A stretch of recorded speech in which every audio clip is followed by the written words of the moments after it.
Em nome do Pai, e do Filho, e do Espírito Santo. Amém. Caríssimos amigos, faço este vídeo especialmente para meu caríssimo doutor cardiólogo, doutor Frederico. O doutor Frederico me falou que este domingo assisti uma missa de um padre sacerdote válido. É verdade, um sacerdote válido. Não quero falar o nome por ética. Tá bom, Frederico? Mas este sacerdote válido, vamos a ver no final o que aconteceu, tá? Frederico me fala, por favor, irmão Richard, já basta de atacar a igreja, basta de atacar-nos, tá bom? Fala de patrística. Eu quero falar para meu caríssimo Frederico que eu sei que podia falar de coisas bonitas, muitas coisas lindas, mas meu dever como católico é defender a verdade. O que fizeram os santos até dar a vida foi por defender a única igreja que salva, defender os ensinamentos infalíveis da igreja. E eu que não sou santo, como você sabe, que você me falou que eu vou ser sempre a pior coisa, um cismático, etc. Sei lá, eu não sei. Eu não sei nem quem sou eu. Só tento ser católico, pelo menos. Me falou que fale de patrística, fale de outra coisa que não seja o catecismo. Já está traumado, meu doutor Frederico, com o catecismo. Então vamos a falar deste mesmo tema que ele não gosta, mas da patrística. Vamos a falar dos papas, etc. Tá bom, Frederico? Então, o herege não pode ser papa, pois quem está fora da igreja não pode ser o chefe do que não é membro, Frederico.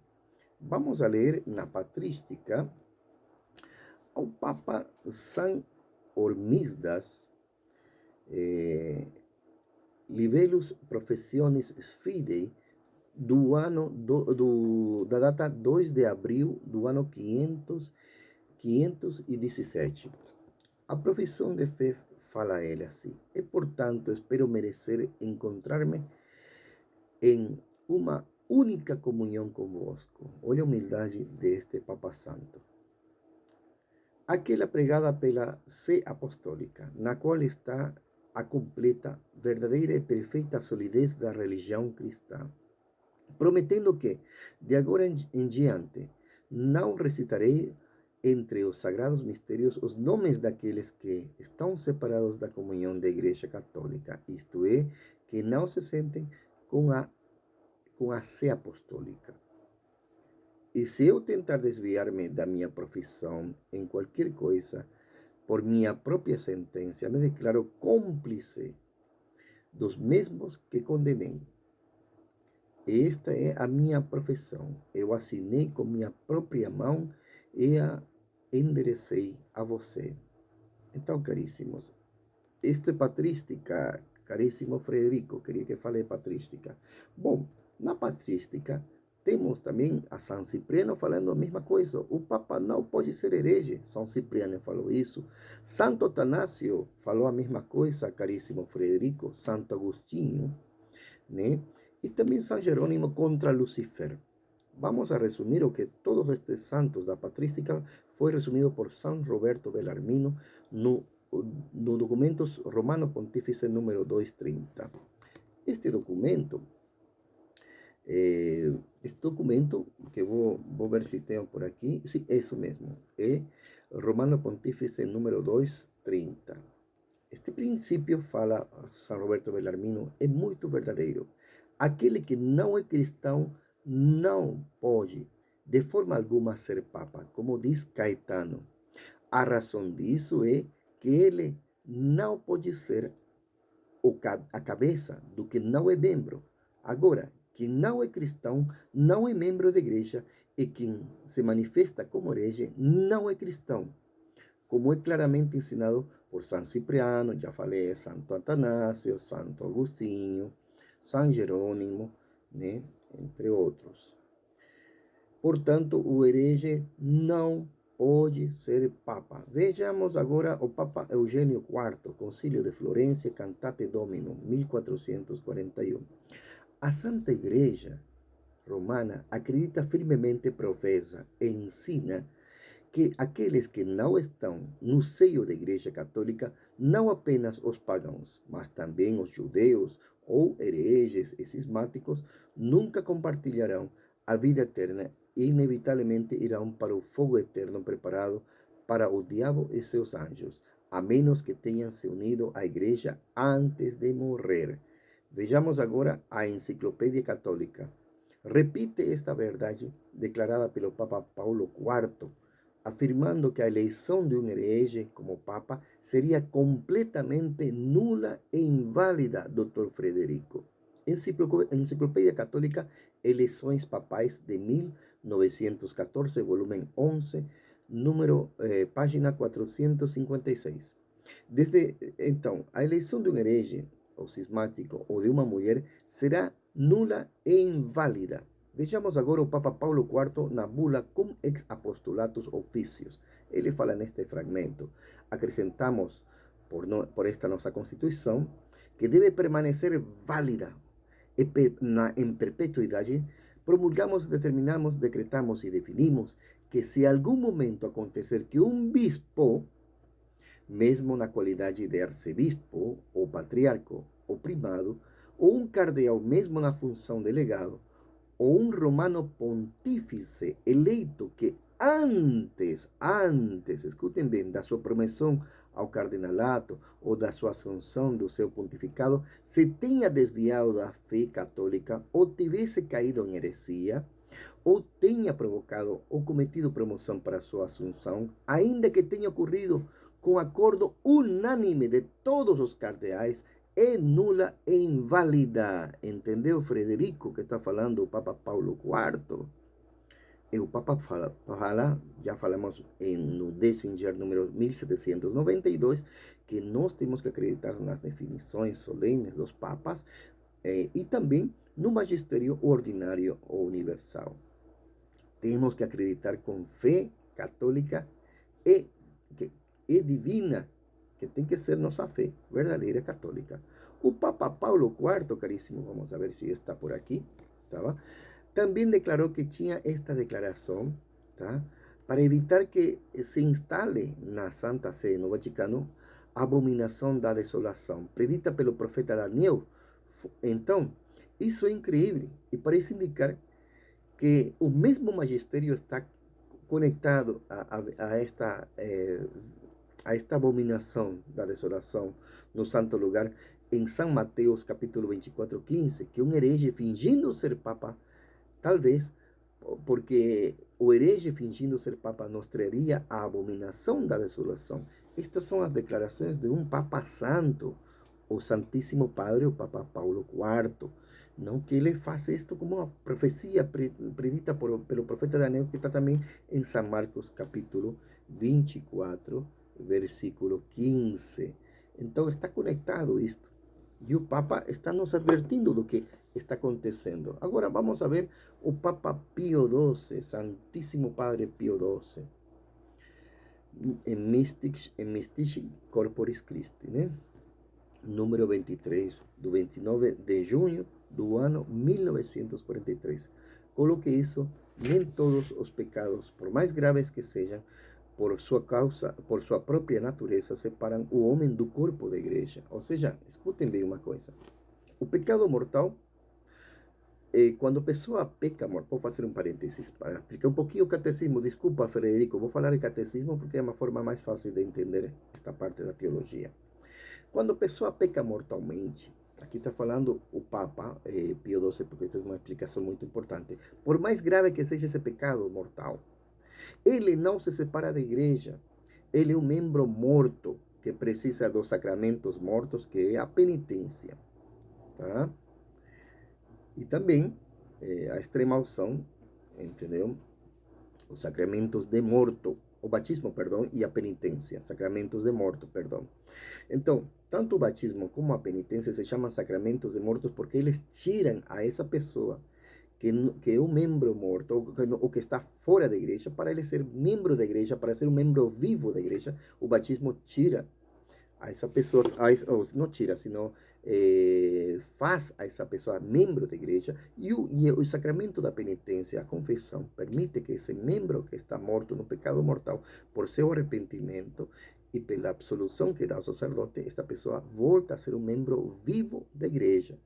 Então, mas isso é, por mais grave que seja, entendeu? Por sua própria, mas não separam. Mas, sigamos o que fala o Papa aqui, não? Por sua própria natureza, separam o homem do corpo da igreja, como o cisma e a heresia ou a apostasia. Ou seja, a pessoa que comete heresia deixa de ser um membro morto. Ele já não é nem membro da igreja. O cisma e a heresia ou a apostasia separam para sempre da igreja, a não ser que esta pessoa, como fala o Papa Eugênio, se arrependa antes da sua morte para voltar à igreja. Então, a gravidade da heresia é que a heresia te separa. Você, se comete um pecado normal, qualquer seja o mais grave do mundo, não te separa de ser membro da Igreja Católica. Mas o cisma, a heresia ou a apostasia, fala o Papa Pio XII, te separa. Não existe maior coisa terrível que a heresia. É nojenta e nós temos que ter olfato e muita graça de Deus, como tinham os santos, para poder perceber a heresia e sentir nojo da heresia. O Papa Leão XIII, em Satis Cognitum, número 9, do 29 de junho do ano 1896. Tal tem sido constantemente a costume da Igreja, apoiada pelo julgamento unânime dos Santos Padres, que sempre consideraram como excluídos da comunhão católica e fora da Igreja a quem que se desviar minimamente da doutrina ensinada pelo magistério autêntico. Entendeu o que está falando o Papa Santíssimo Padre, o Papa Leão XIII? Nós nos desviamos minimamente da doutrina da igreja. Então, isso está julgamento unânime dos santos padres da igreja, que já leímos a todos eles. Entendeu? São Jerônimo, Santo Agostinho, etc. Não sei em que idioma para fazer entender a todas estas pessoas. O Papa Leão XIII, em Satis Cognitum, não? Que alguém que diga que não acredita nestes erros, isto é, as heresias que você acabou de enumerar, vamos a ver o que está falando o Papa, não segue que você deva acreditar e se chamar de cristão católico, pois pode haver e podem surgir outras heresias que não são mencionadas nesta obra. Ele coloca as heresias, o Papa Leão XIII. E qualquer que abraçasse uma delas, deixaria de ser um cristão católico. O Papa Leão XIII continua em Satis Cognitum, número 15. Ninguém, portanto, pode ter parte na autoridade se não estiver unido a Pedro, pois seria absurdo afirmar que um homem excluído da igreja seria uma autoridade da igreja, entendeu? Agora, você me falou deste padre que não vai dar o nome, que tem até um bispo de lá, né? Que ele obedece a esse bispo, que também foi sacerdote, que ele foi ordenado, ambos padres foram ordenados por este senhor que se chama o doutor, excelentíssimo senhor doutor Don Antônio Castro Mayer. Frederico, esse padre que você assistiu, foi ordenado por este senhor que está falando agora, vamos falar uma casa, heresias da seita modernista, como lutar contra a mesma. Quem fala isto? Carta pastoral do seu excelentíssimo senhor Dom Antônio Castro Mayer, pela graça de Deus e da Santa Sé Apostólica. Vamos a ler isto que é importantíssimo, caríssimos amigos. Tá? Ele escreveu isto em Campos de Goytacazes, Brasil, em junho do ano 1953. Esta tendência a conciliar extremos irreconciliáveis, a encontrar uma linha intermediária entre a verdade e o erro. Ela se manifestou desde o início da igreja, já vimos na patrística. Já o Divino Salvador advertiu os apóstolos contra ela. Ninguém pode servir dois senhores, condenando arrianismo esta tendência deu origem ao semi-arrianismo, né? Meios tíbios. Condenado o pelagianismo, ela gerou o semi-pelagianismo, mais suave, mas heresia é. Derrubou o protestantismo, o Concílio de Trento. Deu origem ao janseísmo, este protestantismo. De ali, do janseísmo, nasceu, segundo o Dom Antônio, o Dr. Castro Maier, grande bispo da igreja, tá? Nasceu a heresia modernista, nasceu o modernismo condenado pelo Papa São Pio X, monstruoso amalgama de ateísmo, racionalismo, evolucionismo, panteísmo, numa escola empenhada em esfaquear traiçoeiramente a igreja. Olha que as palavras duras, né, do Papa, do bispo. A seita modernista tinha por objetivo, permanecendo dentro dela, falsificar por meio de truques, eufemismos e reservas a verdadeira doutrina que exteriormente fingia aceitar, para termos um povo firme e consistente em sua fé. Não é necessário que façamos um povo de teólogos. Está escutando, caríssimo Frederico? Não é necessário fazer um povo de teólogos, falava Dom Antônio Castro Maier, para entender estas coisas tão simples, que um herege jamais pode ser papa, entendeu? Mas aqui vou fazer como, porque não quero dar o nome desta pessoa, para que não caia em escândalos, em fofocas, e dentro da caridade que eu tento fazer, não quero fazer dano a este homem que eu amo muito, com todo o meu coração, a este padre, que você foi este domingo à missa, que foi ordenado por Dom Antônio Castro Maier. Dom Antônio Castro Maier fez um juramento antimodernista, a parte do juramento que já fez na ordenação a estes bispos. Mas estas pessoas, eu tenho os documentos que me foram dados. Estas pessoas que juraram jamais se unir a esta seita modernista, condenada já desde 1953 por Dom Antônio Castro Maier, ele pediu neste juramento público que fizeram todos estes sacerdotes, que um deles até hoje é bispo, entre aspas, desta seita modernista que está no Vaticano, hoje é bispo. Eles traíram a Dom Antônio Castro Maier porque cometeram perjuro. Se você lê o que você não gosta, o Catecismo São Pio X, quem comete perjuro não é simplesmente um cismático, um herege, é um apóstata. Assistir a uma missa de um apóstata é grave. Não estou falando que não é válida. Um herege tem sacramentos. Um apóstata tem sacramentos, né? Porque já foi ordenado para sempre sacerdote do rito de Melquisedeque. Mas esta é a realidade que nós vivemos.